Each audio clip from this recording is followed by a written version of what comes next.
Assalamualaikum warahmatullahi wabarakatuh. Waalaikumsalam warahmatullahi wabarakatuh. Alhamdulillahirabbil alamin. Segala puji hanya milik Allah, Rabb semesta alam. Salawat dan salam semoga tetap tercurah kepada Nabi Muhammad sallallahu alaihi wasallam. Sahabat Gisting Mengaji, alhamdulillahirabbil alamin. Hari ini di studio podcast Gisting Mengaji Pemuda Masjid Al-Munawwarah datangan pemateri yang mudah-mudahan nanti bisa memberikan pencerahan kepada kita bagaimana bahagia dengan Al-Quran.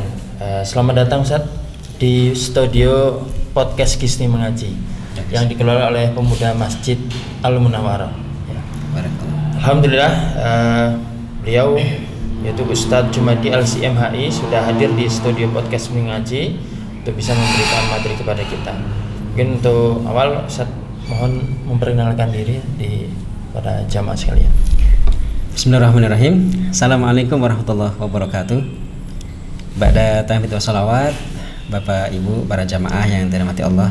Perkenalkan saya Jumadi dari Pringsewu, pengasuh Pondok Pesantren El Kamil Indonesia, sebuah pesantren yang fokus untuk menghafalkan Al-Quran bagi anak-anak usia umum, SD sampai umum seperti itu. Alhamdulillah sudah berkeluarga, 4 anak, 4 orang putra. Putra ya. Ya.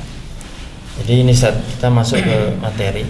Jadi kalau berbicara kebahagiaan, tentu seorang muslim itu menginginkan kebahagiaan.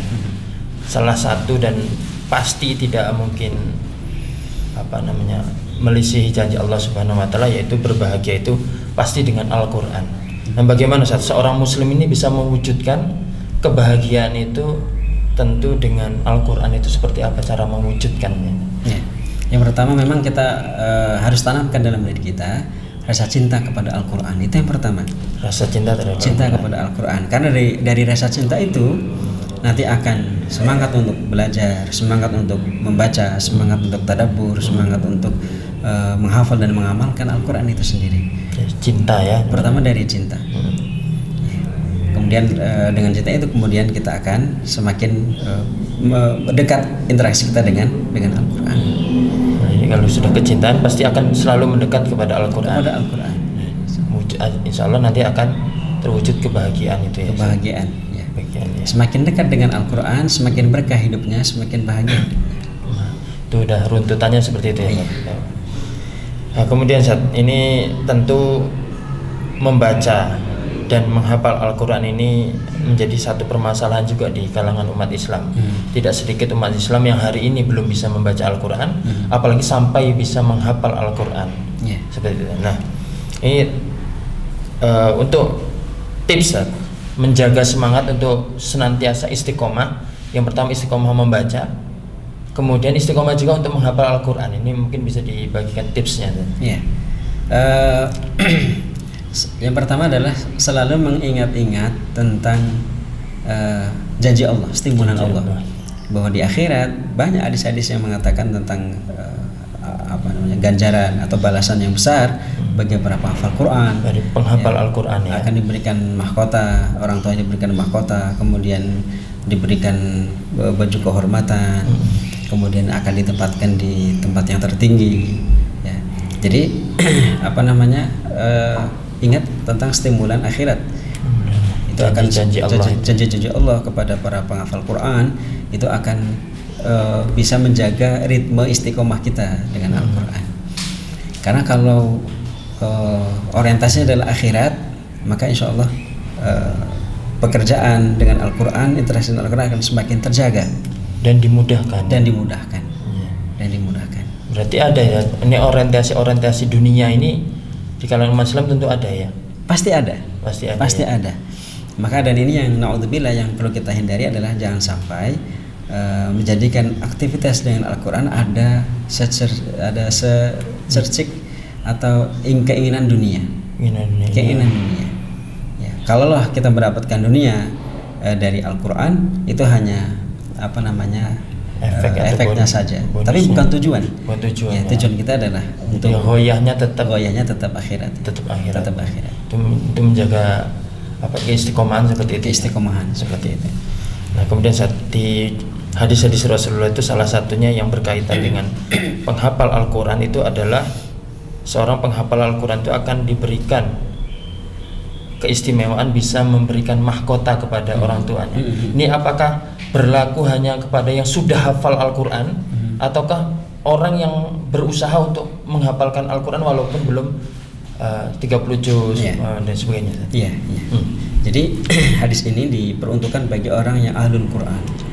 Ahlul Quran bukan dimaknai satu makna hafal Quran, tetapi dia yang sering membaca Al-Quran di dunia, sering mentadabburi Al-Quran, dan yang paling penting adalah mengamalkan Al-Quran. Jadi membaca sampai mengamalkan ya.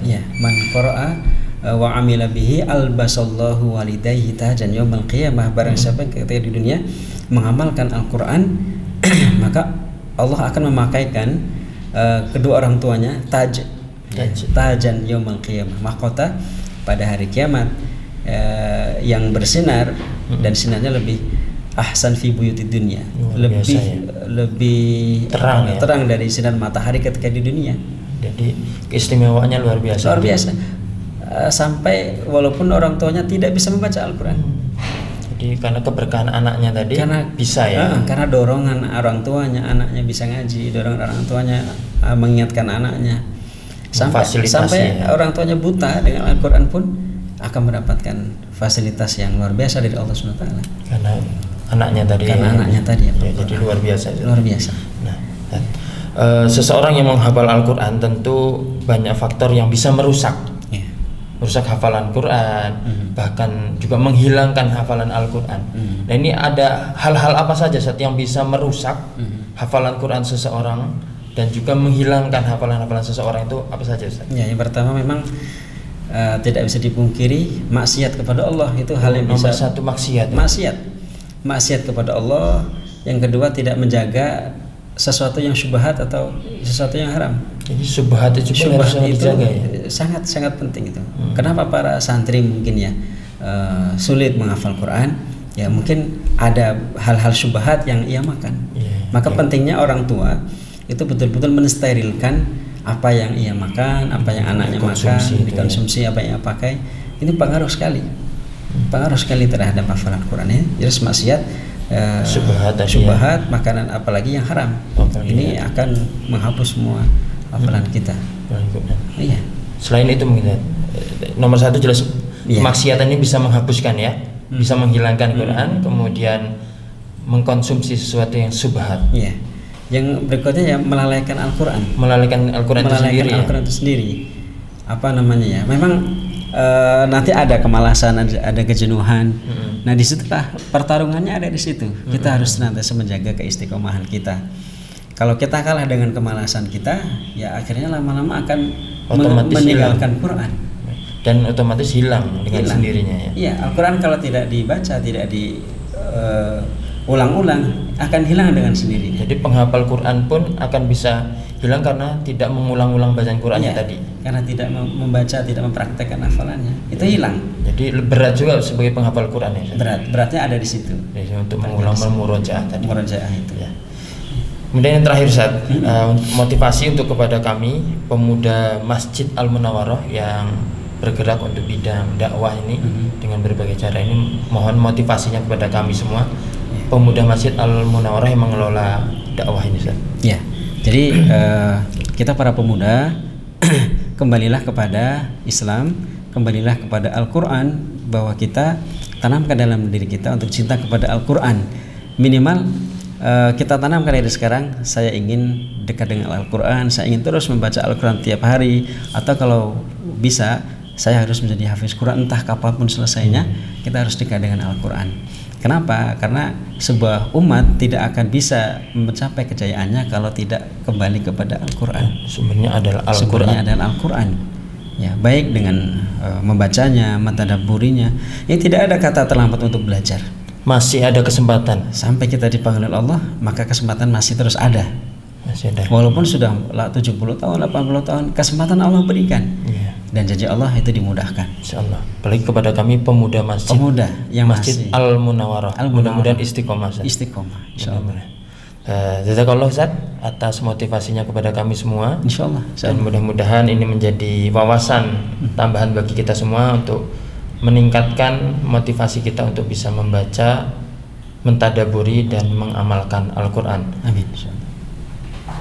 Sahabat Gisni Mengaji, alhamdulillah kita sudah banyak berbicara, ngobrol dengan Ustadz Jumadi LCMHI. Mudah-mudahan apa yang beliau sampaikan pada hari ini menjadi motivasi terbesar bagi kita untuk kembali bisa mengistiqomahkan membaca Al-Quran, mentadaburi dan mengamalkan Al-Quran.